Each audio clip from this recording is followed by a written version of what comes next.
அன்பு சகோதர சகோதரிகளே, ஆண்டவராய் இயேசுவின் நாமத்தினாலே உங்கள் வாழ்க்கையிலும் இன்றைக்கு தேவ வார்த்தை பார்ப்போம். மல்கியா 3வது அதிகாரம் 6வது வசனம். நான் கர்த்தர், நான் மாறாதவர், ஆகையால் யாக்கோபின் புத்திரராகிய நீங்கள் நிர்மூலமாவதில்லை.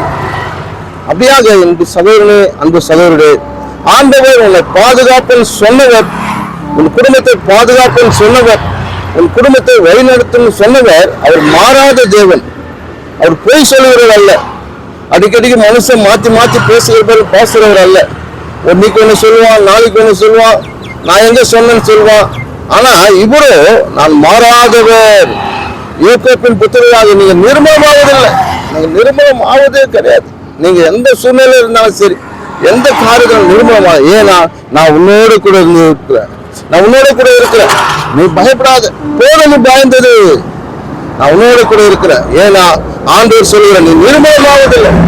உன் குடும்பம் நிர்மூலம் ஆயிடும், உன் வாழ்க்கை நிர்மூலம் ஆயிடும். உன் வாழ்க்கை அவ்வளவுதான். என் வாழ்க்கையை விசாரிப்பார், யாருமே இல்லை. என் வாழ்க்கை அவ்வளவுதான் போயிடுவேன் இல்லை. ஆண்டவர் உன் வாழ்க்கையை கட்டுவார், உன் குடும்பத்தை கட்டுவார், உன் வேலையை செலுத்த கட்டுவார். எதெல்லாம் நீ இழந்திருக்கிறாயோ அதை தேவன் மீண்டும் கொடுப்பார். தேவன் இந்த வார்த்தையை ஆசீர்வதிப்பாராக. ஆமென்.